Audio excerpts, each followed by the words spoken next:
Mahiya naman kayo sa inyong kapwa Pilipino. Binastos pa nila ako. What is the law and what Pakinggan ng proceeds of the illegal drug trade ng Duterte.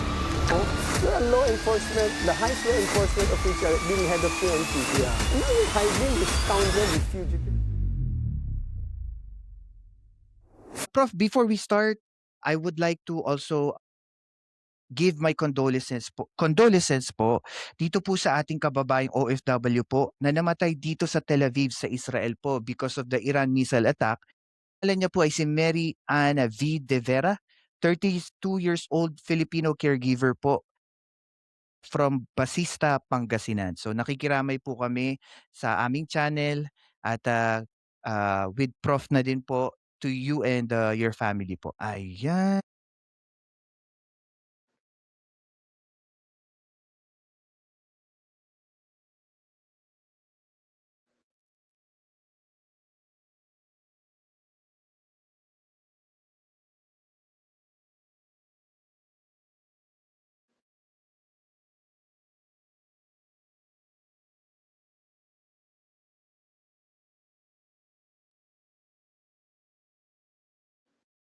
Updates sa mga issue na ito, malaki po magiging epekto sa 2028 elections.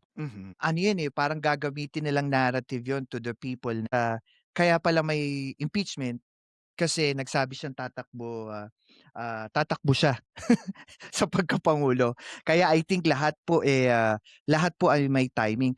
Prof, po sa US-Israel-Iran war, ano po ang dapat pag-ukulan ng pansin naman po ng Marcos administration?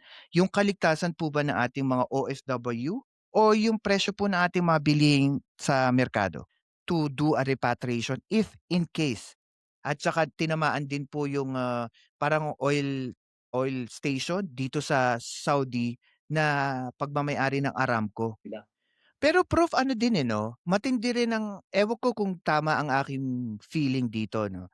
Parang tingin ko po matindi rin ang pressure sa mga host countries na 'tong mga Gulf countries na hindi mag-retaliate Especially kung ang tinatamaan na yung mga main driver of economic growth ng mga bansa like oil, refineries, tulad po sa Dubai, yung mga hotels.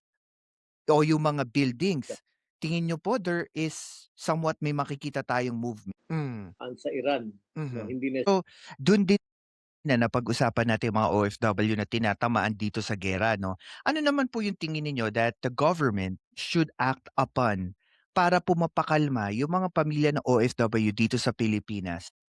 Yun dapat po nilang, siguro i-post or sabihin in public. Do you think that the Marcos administration have an concrete evacuation plan o baka maging bahala na ang system natin na mas maganda pa rin po na magkaroon tayo ng sarili nating paglaki ng produksyon ng agrikultura natin, 'di ba po? And do you think po na there is an imminent push of lawmaker or dapat po ba magkaroon ng imminent push of lawmaker sa ganito na magkaroon tayo ng lokal na pag-angkat ng ating agrikultura kasi parang hindi po ako nagkakamali Prof, marami pa rin tayong nai-import sa ibang bansa pagdating sa agriculture.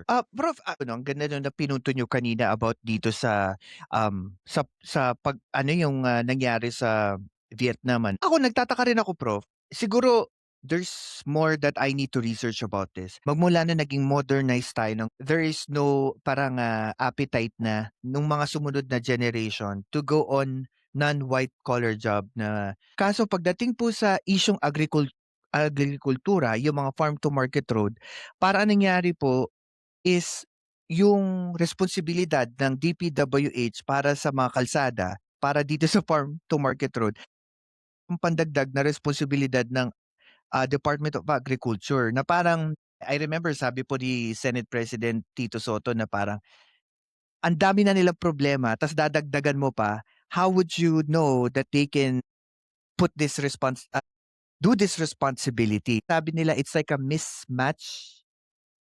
and they cannot come up with the right solution. Personally, bisa di ko na nalalaman yung mga ganun.